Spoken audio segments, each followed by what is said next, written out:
Welcome to Building Conversations, a construction podcast powered by the STO Building Group. On today's episode, Public Relations Manager at Layton Construction, Bryan Packer, discusses Layton's unique approach to virtual design and construction with the company's VDC team leaders, Jon Ferguson, Director of Visualization, Jeff Metcalf, Vice President of Information Systems, and Tim McLachlan, Director of BIM.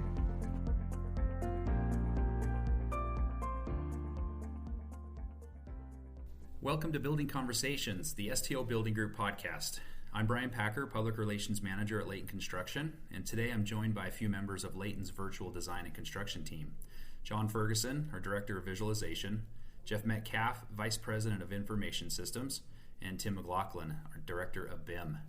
So first, let's do some introductions, if you guys don't mind. I'd love to have you introduce who you are and what is your role and what do you do and how did you get into VDC? So let's start with you, Jon. Hey, Bryan. My name is Jon Ferguson. I'm the Director of Visualization here at Layton Construction. I primarily help with kind of the pre side of the VDC kind of bucket. And I got into VDC, I actually started in the architectural side of things. So helping with, I started as early as drafting, getting into modeling, and then into kind of the design pursuit side of things, and then made my way over to Layton Construction. Great. Thanks, Jon. Tim. Yeah, my name's Tim McLachlan. I'm the Director of BIM at Layton Construction. I got started at a large electrical contractor firm, heading up their CAD department, and then we got into really the 3D side about a couple years into it. Really was forced by an architect to get into it, and then we took it from there and really grew that department. And then I came over to Layton Construction about 6 years ago, and everything from there. Great. Jeff. Yeah, I'm Jeff Metcalf, Vice President of Information Systems here at Layton. I inherited these groups as part of our overall technology initiatives here at Layton. My background is actually in accounting, but I have a lot of history in managing project risk, especially financial risk, visualization in terms of data visualization, reporting, and that kind of thing. Perfect. Jon, can you? Why don't we start with you? Why don't you describe Layton's approach to VDC? How does it differ from other companies, and why did we decide to go with the approach that we did? Yeah, so Layton Construction has been a heavy investor into VDC for a long time. I started with Layton about 10 years ago, and about 10 years ago, we already had kind of an established BIM process, but it was very basic. It checked the boxes of BIM coordination, and that was about it. And so one of the things that we dove headfirst into was, how do we give a predictable outcome to our owners? And the way to do that is to utilize technology through VDC and to implement that as early in the process as we can. So one of our differentiators is we're implementing VDC practices pre-award. We're building buildings, we're scanning, we're using drones. We're capturing as much digital data as we possibly can, even before we've won the job, so that when we're interviewing, when we're trying to win new work, our clients have a very clear picture and a predictable, approach to how we're going to build their project from day one. And that rolls pre-award into pre-construction, and it just gets heavier in the BIM and VDC and goes through the operations process. And so we decided to make that approach because the technical IQ of our customers has gotten higher. And so we've had to kind of match that. And it starts early in that process. Design build is becoming one of the norms. And so we had to step up our game kind of in that pre-side of things in construction. Great. Any of the others, Tim or Jeff, either of you want to add to that at all? Yeah, I would say, Bryan, that, especially in the pre-award, pre-construction phase of the project, I think being able to have that visual from the owner's perspective is incredibly valuable. I look at it as a difference between looking at maybe sheet music and actually going to a concert and listening to the music being played. It's that stark of a contrast and that much of a leap in terms of the way an owner can experience what their project is going to look like and how it's going to be built. And so that's really powerful for an owner to see, and it helps us all be on the same page in terms of expectations and setting those expectations for a successful outcome for us and for the owner. Let's move on to the process now. Jon, how does the process begin? It usually typically begins with your team, doesn't it? Yeah. Typically it starts with the visualization side, and we've really kind of intertwined ourselves with our marketing and business development teams at Layton Construction. So, when a new request comes in from all across the country, I get a copy of that. And so it starts with kind of gathering that source information as early as everybody else on the team. So as soon as they start pursuing a job, I'm getting those drawings, I'm getting those documents, and really starting to create kind of a strategic approach to that project using the tools that I have access to, the technology that VDC has. And so it kind of gives us that different perspective that the marketing teams or pre-con or even business developers, they rely on us to use those tools to see the project. And so it starts very, very early in the process. And, we're kind of creating the storyboard of how we're going to build that job using VDC. When we're in the pursuit process, is your team brought in on every project, or is it just for select projects? We're becoming involved in more and more projects as we, with the word of mouth and the successes have started to come out. We're being involved in more. There's definitely a level of effort analysis that's done. There's certain projects that don't warrant like a full court press on VDC.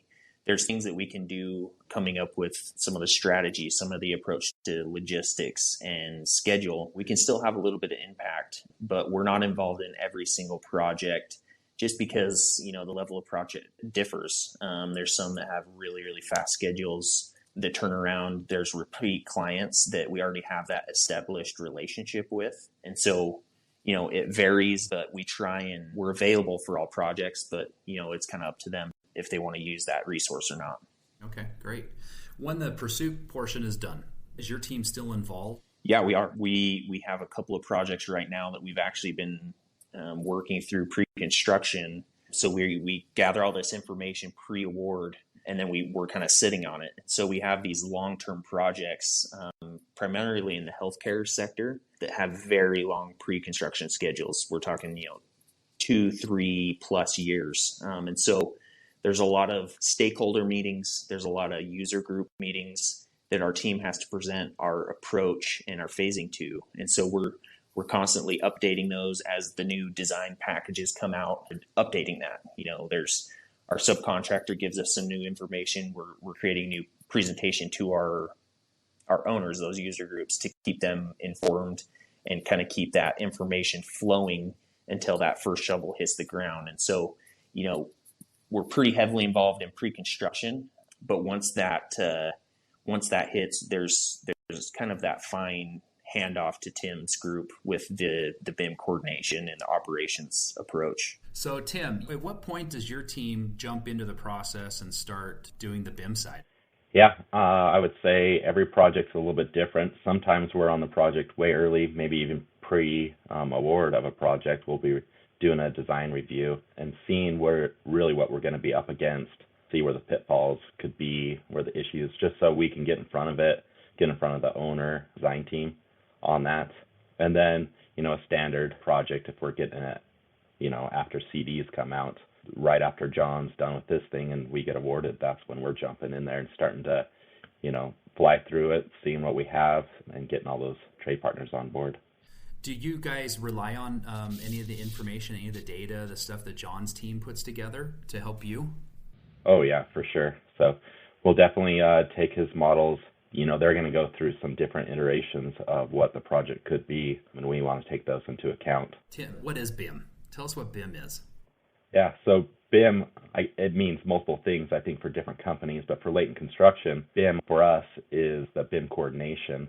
And really what we're trying to do and focus on here is to get this project to run smoothly, find all the pitfalls, things, issues that we could run into out in the field, and capture them and catch them and fix them before, it becomes a real costly issue for either us or the owner or design team. Great. Tell us a little bit about then, how does your team handle that BIM coordination process throughout the project? Kind of just give us a rough idea of, from that start there, what are the steps that you guys do take? Yeah, so we kick off the meeting with our trade partners and kind of get them to understand our BIM process and how we go about it and how it differs from other projects that they've done in the past. Get everyone on the same page. And then once we start working in those coordination meetings, we try to get that design team or the design team involved in our meetings. That definitely improves this process. They can answer our questions right on the meeting, and then we don't have to do so much back and forth with the RFIs, and then that taking the longer process to get things done and coordinated. The involvement with the design team and the different trades in subs themselves, how is that a day-to-day thing or is it a weekly thing? Talk a little bit about that process. Yeah, so again, every project can be a little different. A warehouse is going to be ran a little different than a hospital. A lot of projects, there are, communication between the trades and us daily. And then, we have our standard coordination either once or twice a week, or depending on what the schedule of that project's going to be and the speed that we need to go. But yeah, there's definitely a lot of communication. We want everyone talking because that collaborative approach is what's going to get things done and get that project to run smoothly. I hear the word clash a lot, clash detection within BIM. What are some of those things that you guys are looking for or that you may run into from time to time? Yeah, so I think some of the bigger examples are any of the system mains. So like with plumbing waste or storm pipes that are routing through the building, those clashes against or trying to get those routed around against ductwork is where we really see a lot of clashes, because they're going to have those large duct mains going down corridors, and then you're going to have these storm pipes that have to cross and get to the perimeter of the building, and those are sloped, so we have to make sure we can get those two systems into or passing each other without causing a conflict. And then it's not just that, but I think the major issue that the owner and design team are looking at is making sure we're still giving them the design that they came to us with, that they wanted, making sure they have those ceiling heights, the height that they want them, and then make sure we don't have access panels in, those decorative ceilings that they have. Right. I was going to say that can be a key thing when it comes to the design, and I'm sure our architects are very involved in this because, they don't want the end look to be different than what the owner agreed to and what they're excited about. Yeah, definitely. The owners want one thing, and then our, MEP contractors want another. They want the ease of install, and the owner and design team want it to look beautiful still. So as your team, the BIM team, then you guys are involved in the process pretty much through to the end, aren't you? Yep. Yeah, for sure. Because there's always things that, they want to look at later, maybe change something, maybe a new piece of equipment that the owners decided to go with instead of what was originally spec'd. Yeah, so there's always little things that we have to come back around and make sure it's going to fit and work. It's not going to cause a bigger issue than expected. So probably similar to Jon's side with the visualization side, that BIM may not be used on every project. It's probably selective projects. It's something that the owner decides that they want to have added on. Yep, the owner is a big deciding factor in that, and then it also is the size of project and the speed of the project, and if it's feasible. A small little remodel project isn't going to need that BIM coordination, to where a large remodel project it's definitely going to need that BIM coordination. And that's where we get into, doing the 3D scans and verifying what's up above that ceiling space and what we have to work around in the future. From my point of view, I think BIM really helps us and our owners save money in this process of making these design decisions before construction work is put in place. It saves us time because you can do that redesign without having to do rework, right? It saves us time in the schedule. It saves us dollars in the budget. And we did an analysis of projects that used BIM versus projects that don't use BIM within just our company. And consistently, those projects that used BIM had fewer RFIs and fewer change orders. And so I think it's really helpful to understand that there's a real cost savings to the owner by using this method. And again, going back to the viz discussion, it just helps to visualize what we're putting in place and getting everybody on the same thinking plane so that when we talk about delivering a predictable outcome, we all can agree what that outcome should be, and we're all working towards the same goal. Having all this data in a 3D model helps us to be able to put our plans into a visual medium that's so much easier for everybody to understand and digest. If I can add to that, I mean, we're really, what you're speaking to, Jeff, is we're moving that curve of where those cost impacts are earlier, and the earlier you can capture them, it's definitely lowering that. Yeah, definitely. And the owners, at the end of the day, if they can build, that project and have some savings benefit, then that's an exciting thing for them that, that we're able to help provide for them. Let's talk a little bit about, with reality capture programs and how this fits into our process. What are some of the technologies that we use and some partnerships that we may have? Jon? Yeah, so reality capture is starting to become a norm in construction. We're really fast-paced, and capturing that work put in place is becoming very critical. So kind of from an aerial perspective, we've really started to utilize drones company-wide. We've had a lot of initiatives from our executive team on down, our Arizona office. They now require every single job to have a drone on site.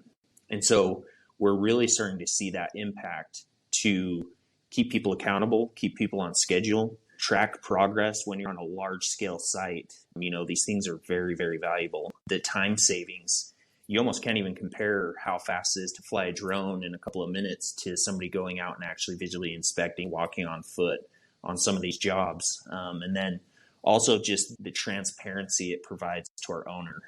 We're scanning, we're taking really high resolution photos and videos and sending that progress update every single week to these project teams and the owners, and even down through our subcontractors. So everybody involved, every stakeholder knows exactly what's being put in place every single week. And we even have some jobs that are flying multiple times a day, ensuring that just because the pace of construction is so fast.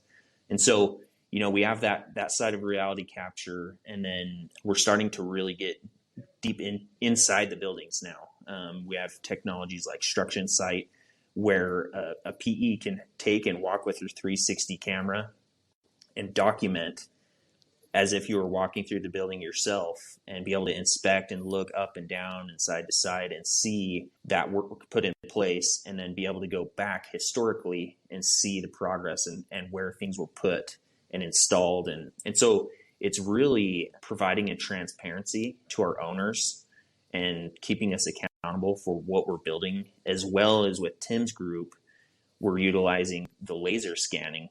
So we're going into these spaces, using a scanner, sending it up, and getting, millimeter accurate scans of existing spaces, tracking and seeing what's there when we need to build. And then Tim's team can go and coordinate their design models right on top of what's actually there. So, reality capture is a huge part of what we're doing, and it's really catching on and becoming a norm that, we have to keep working towards to keep on pace with our projects. Tim, do you want to add anything to that at all?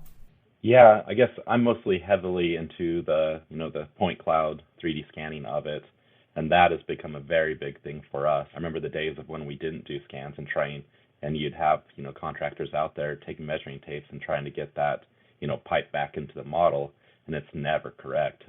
It's always off by inches to feet. But then when we can get those scans in our models, it really speeds up the process of what we really know what we're up against. We know what's going to be remaining, what's been removed. And this is stuff we'll even do earlier on and get this 3D scan and give it to the owner. I was on a project recently where, there was a whole bunch of waste pipe that was going right through middle of rooms that the design team didn't take into account. And we were able to give that back to them and get in front of it and figure out solutions to work those pipes, either move them to another wall or figure out a new room layout to get those in there.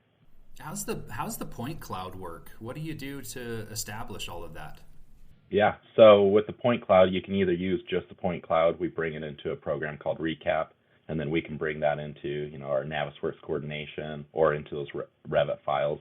But then we'll also hire out a team, or we'll do it in-house to transfer that point cloud into a Revit file for them. And that also makes it easier to do the clash detection and find those issues. I can imagine that being so much easier than in the past, right? Where you're, like you say, you're out there on site with tape measures and doing it by, an older way. So, Jon, did you have something to add to that? I was just going to say, we throw out a lot of acronyms in kind of the BIM VDC world. And so, laser scanning, it's exactly what it sounds like. You're setting a laser scanner in the space and it's shooting out millions of points and tracking where things are. So you're getting an accurate, digital, we call it a digital twin, an actual copy of that space that has been built for, years and years and years. We have an actual scan of that place using a laser scanner that's tracking millions of points in that. And it converts that into a file, a 3D file that we can use with our design models from the architect and subcontractors. Awesome. Jeff, question for you. Why do we invest in these programs? Why do we invest in VDC? Yeah, because it may lead to a different design decision from the owner's perspective once they know that some kind of a conflict like this exists. When those things are caught later in the process, it may be too late because work's already been put in place and dollars have already been spent. So it overall adds tremendous value for our customers. Great. Final question. Where do we see VDC technologies taking us next? What are you guys what are you envisioning? If you're looking at crystal ball, what are we looking at down the road?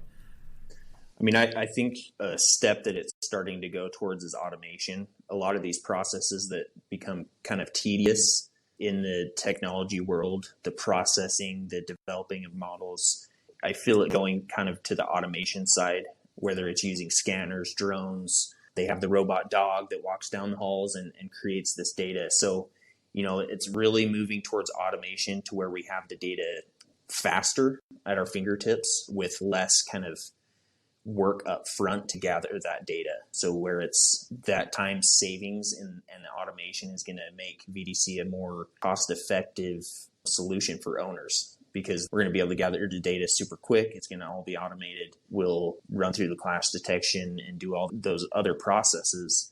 It's just going to speed it up. And I see that being something that's kind of in the near future. Tim or Jeff, anything from you guys? Yeah, going back to the point we have established earlier, that these tools and these technologies help us in delivering predictable outcomes to our customers. A quick point on reality capture from my perspective. We sometimes work in spaces that are, existing facilities that are maybe 50, 60 years old, and the level of as-built information that we have to work on is sometimes non-existent and sometimes very poor. And I think from a facilities management perspective, what this type of data that we're capturing during our construction processes help the owner down the road be able to know what's behind that wall, or know where the pipes are running or the ductwork is running, and be able to make construction alterations down the road. I mean, that's real value to our owners. But all of these technologies we look at as helping us deliver predictable outcomes and helping our owner have a successful experience with us and be able to manage their facility once we turn it over to them. I mean, that's great value for them, and we see that as a key investment strategy for us. Great. It's interesting because I think if we looked back 5 or 10 years ago, if we took ourselves back, we probably may not have guessed a lot of the stuff that's happening right now. Some of it, yes, but maybe not all of it. So it'll be interesting to jump ahead again another 5 to 10 years and see really what has changed and what has developed within this with the technology within this industry. So pretty fascinating stuff.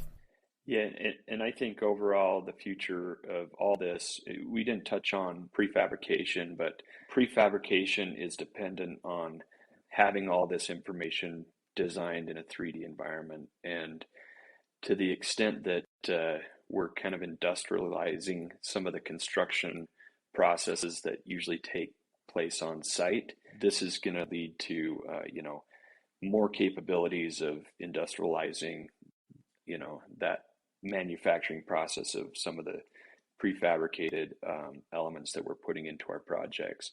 And that results in dollar savings to our owners. Also, I think when you overlay artificial intelligence on top of all of the vast amounts of data that we have in the BIM world and in the cost accounting world and the scheduling world, I could see some benefits down the road of being able to analyze and even do estimates based off of, artificial intelligence data that, it can see what types of things were built in previous projects and how much they cost.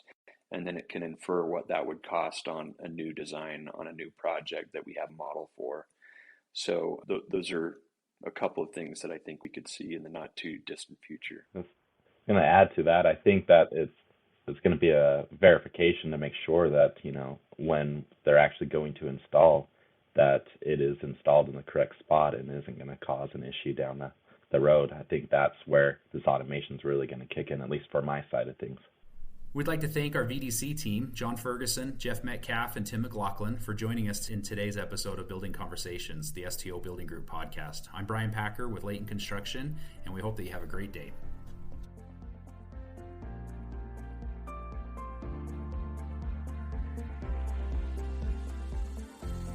Thanks for listening to Building Conversations. For more episodes like this, you can find our podcast on Spotify, Apple Podcasts, Google Podcasts, or the Structure Tone website.